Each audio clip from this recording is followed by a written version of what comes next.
de infección, sobre todo en niños, llamada una infección por un microorganismo, por un virus llamado enterovirus. Y se hablaba del enterovirus 68 y las autoridades sanitarias de los Estados Unidos, los Centros de Control de Enfermedades de los Estados Unidos, alertaban a la población y alertaban a la clase médica sobre el aumento de casos de infecciones por enterovirales. Los enterovirus, tema que también hemos tratado hace un par de años por estos medios, son infecciones. Los enterovirus son virus que, como su nombre lo dice, son virus cuyo hábitat natural y el reservorio, o sea, el objetivo de ellos, el lugar que ellos persiguen siempre es el intestino humano. Y no solamente eso, sino que también el intestino humano es la fuente de la infección en la mayoría de los casos, además del tracto respiratorio. Las infecciones por enterovirus penetran por la boca, es decir, la forma en que yo adquiero un enterovirus, cómo yo me infecto, cómo mi niño se infecta. Bueno, se infecta por alimentos o bebidas contaminadas, con secreciones o un material que haya estado infectado con este virus, o también por la vía respiratoria, es decir, por la tos y el contacto directo con las secreciones respiratorias de una persona infectada. Una característica de los enterovirus es que, así como yo puedo evacuarlos por un tiempo, también los puedo expulsar por vía respiratoria, es decir, que hay dos modos. Y además se puede transmitir a través de cosas, objetos inanimados contaminados, como sería un teléfono celular, un lapicero, el mango de la puerta, el picaporte, el manubrio de una puerta de entrada de la casa, el manubrio de la nevera, es decir, todas esas cosas donde habitualmente ponemos las manos y tocamos todo el día. Si una persona infectada, contaminada, enferma con un enterovirus o con cualquier otro microorganismo, pero el tema es enterovirus, puede entonces contaminar ese material inanimado, ese objeto, que a su vez va a pasar a la vía respiratoria o digestiva de una persona que esté en contacto con este objeto. En medicina, los objetos inanimados capaces de transmitir enfermedad, de contaminarse, se llaman fomites. F-O-M-I-T-E-S. Fomites. Un fomite es una llave de abrir la puerta que esté contaminada con una bacteria o con un virus o con cualquier microorganismo, o un teléfono celular o un lápiz o un cuaderno o cualquier cosa, el mango de la puerta, el picaporte, porque son objetos que reciben muchas manos al día. Entonces, las infecciones por enterovirus, ¿cuáles son los enterovirus? La medicina nos enseña tradicionalmente que los enterovirus son tres tipos. Los poliovirus, el famoso virus de la poliomielitis, el virus de la polio, aquel virus que prevenimos cuando le damos la vacuna al niño, cuando está chiquitico, y en el primer año de vida, y luego le ponemos los refuerzos, la gotica esa tomada, que en Estados Unidos se usa la versión inyectada, la vacuna contra poliovirus inyectada, ese tipo de virus, los poliovirus, son enterovirus. Ya no tenemos prácticamente presencia del virus de la polio gracias a la vacunación, así como no tenemos virus de sarampión, no tenemos virus de la hepatitis B o mucho menor proporción gracias a la vacuna. Como no tendremos virus del papiloma el día en que la vacunación sea universal, que pronto tenemos la esperanza de que se va a comenzar en República Dominicana. Entonces, ese tipo de enterovirus, el poliovirus, prácticamente está controlado en el mundo gracias a la vacunación. Hay otros tipos de enterovirus, dos tipos más, para los cuales no hay vacuna. La mala noticia, de los 3 enterovirus hay vacuna para uno, que es el poliovirus. Para los ecovirus, el ecovirus es otro tipo de enterovirus que produce diversas enfermedades y que es un enterovirus. Y el tercer tipo es, y lo de tercer, primero o segundo no tiene nada que ver con jerarquía ni orden. Los 3 tienen la misma importancia y la misma jerarquía. El tercer tipo que vamos a mencionar es el Coxsackie virus. Coxsackie, que es una ciudad del estado de Nueva York, donde por primera vez se descubrió este tipo de enterovirus.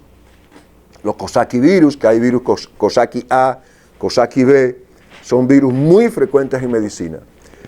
Tanto los Coxsackie virus como los ecovirus, que son los virus enterovirus prevalecientes en medicina en todo el mundo, son sumamente frecuentes.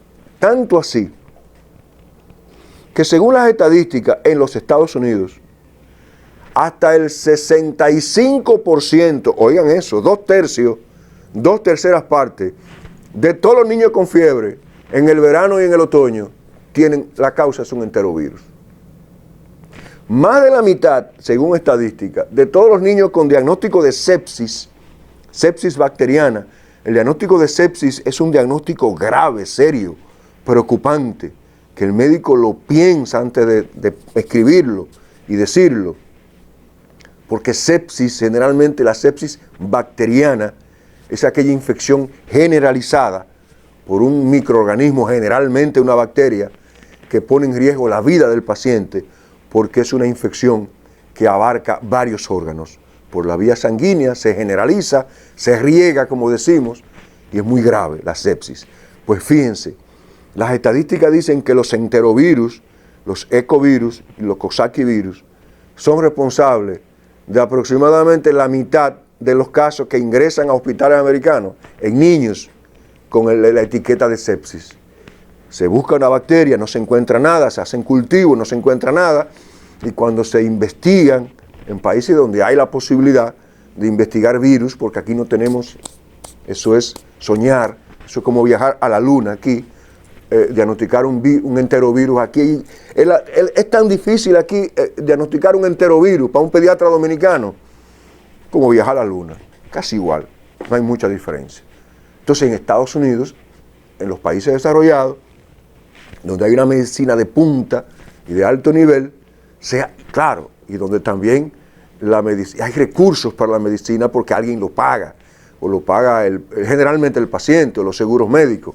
Entonces se hacen investigaciones, se hacen pruebas de PCR, se hacen aislamiento de virus o los anticuerpos o las pruebas especializadas y se puede determinar, mira, la infección, la fiebre que hizo el niño tal, que ingresó ayer como meningitis y que se pensó que era una bacteria, es un enterovirus, es un Coxsackie virus o un ecovirus 70. Que los ecovirus y los Coxsackie virus antes se le ponían nombres y últimamente, en los últimos años, se le pone número. Así vemos que en Estados Unidos están hablando del enterovirus 68.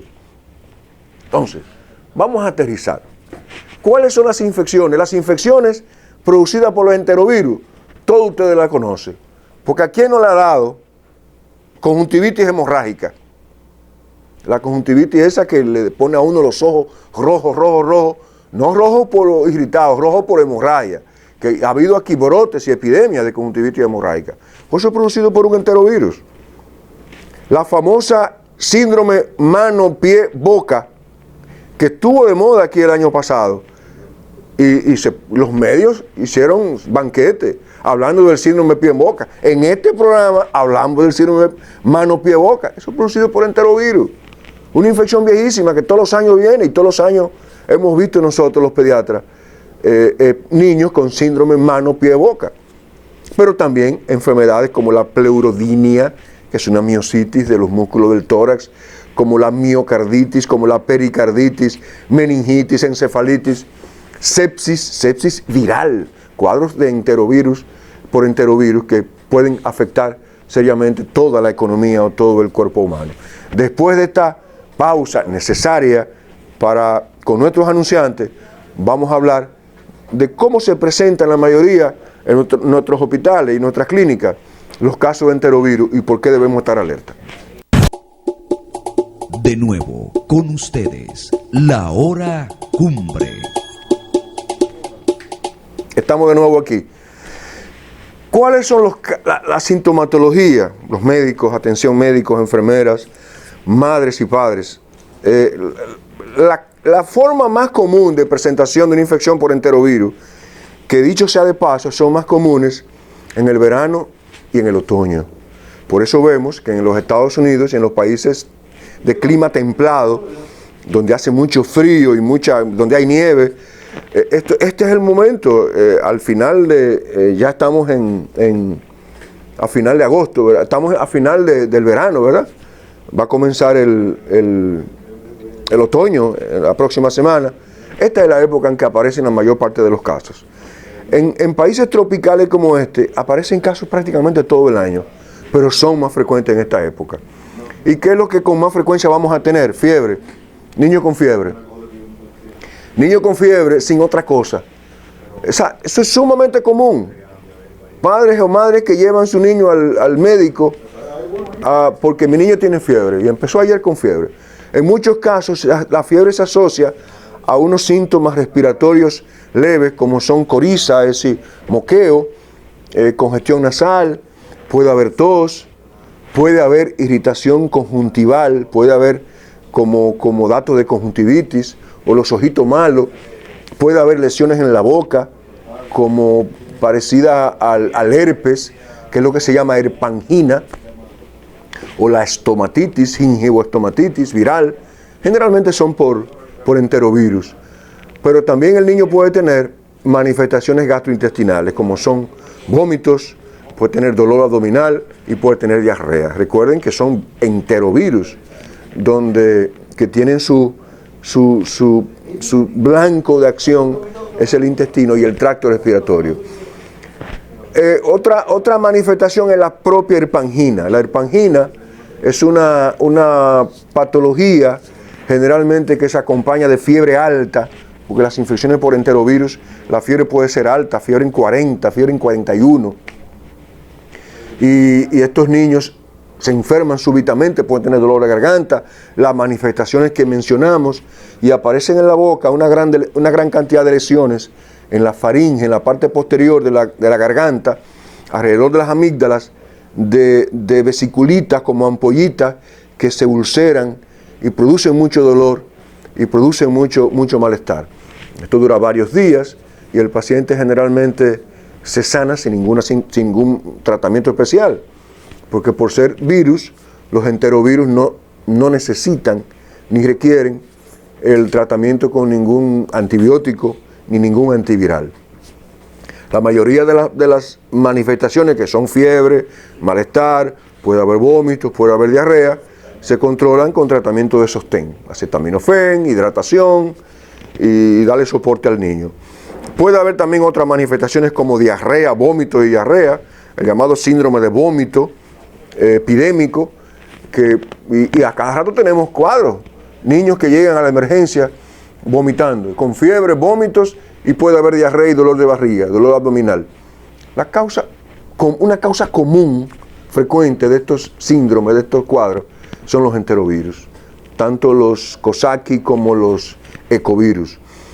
Y de nuevo, el manejo es el habitual, el manejo de sostén, el manejo de soporte, la hidratación oral, acetaminofén, que es el calmante preferido, en algunos casos en que el acetaminofén nos fracase o no sea suficiente, podríamos usar ibuprofeno.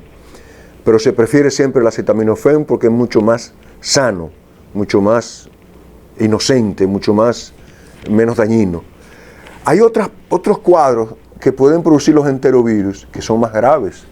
Pueden haber cuadros de septicemia, de sepsis, o sea, infección generalizada por una viremia. Una viremia es la presencia de virus en la sangre que circula y ataca varios órganos. Puede atacar el corazón, pueden darse datos de neumonía. Hay neumonías graves, incluso bronquitis, bronconeumonía, neumonía. Pueden haber cuadros de asma, de apretamiento de pecho con sibilancias por enterovirus. Pueden haber cuadros de Krupp, de laringotraqueobronquitis, y ya en un programa anterior hablamos de lo que es el síndrome de Krupp o laringotraqueobronquitis, que lo pueden producir los enterovirus también.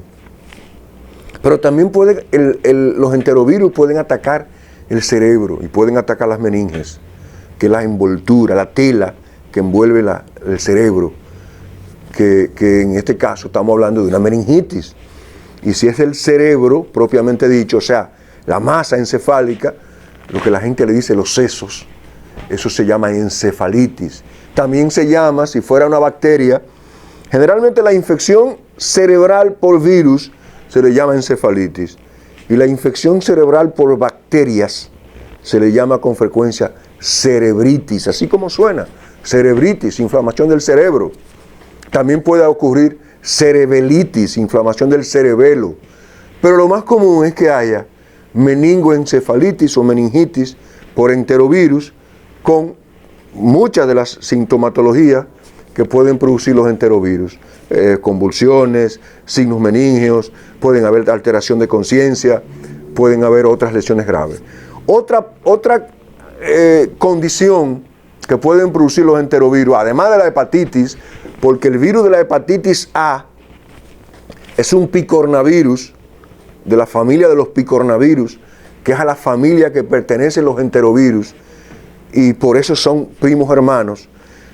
Los enterovirus pueden producir afectación hepática. Otra condición grave, otro par de condiciones muy graves, es la miocarditis. Lo que yo no quisiera que a un niño mío, a un paciente mío, nunca le diera por enterovirus, sería la miocarditis. ¿Qué es la miocarditis? La inflamación del músculo cardíaco, de la masa del corazón. La masa del corazón se enferma, se infecta. No solamente le da infarto, no solamente se crece porque el corazón se canse, porque haya presión alta, por arteriosclerosis, también se coge infección. Y la infección de la masa del corazón se llama miocarditis. Y la miocarditis puede hacer que un corazón se canse, se dilate, se ensanche, se ponga grandote y el paciente caiga en fallo cardíaco. Y eso puede producir la muerte. La miocarditis es una enfermedad potencialmente grave y potencialmente mortal.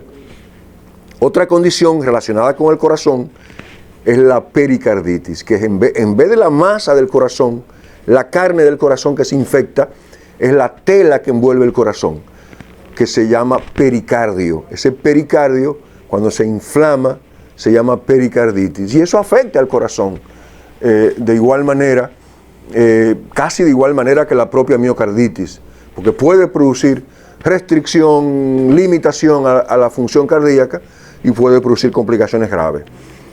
Hay una patología que es muy difícil de diagnosticar.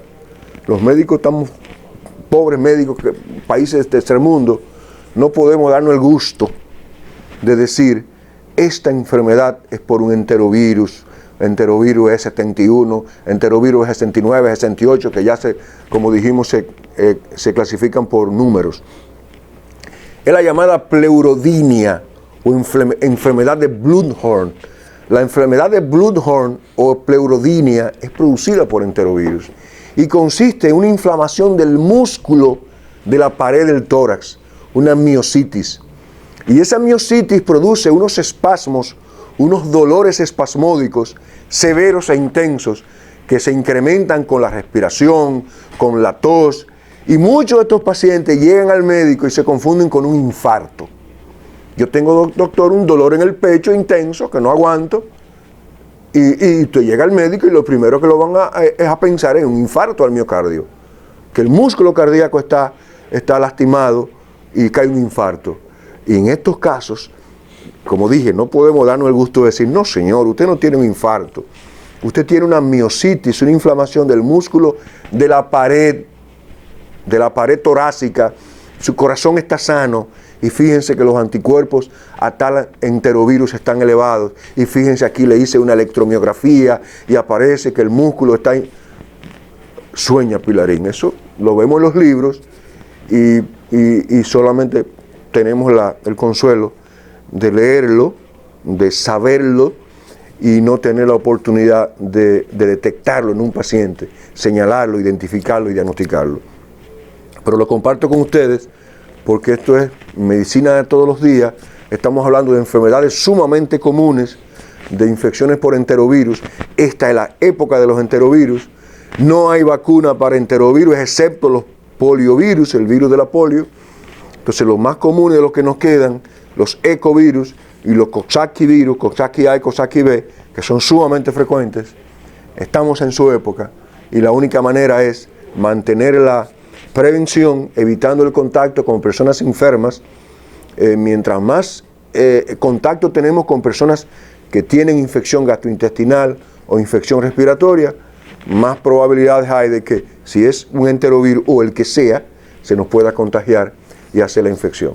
En caso de enfermedad, tiene que consultar con su médico, con su pediatra si es su bebé. Gracias por la atención y hasta el próximo programa.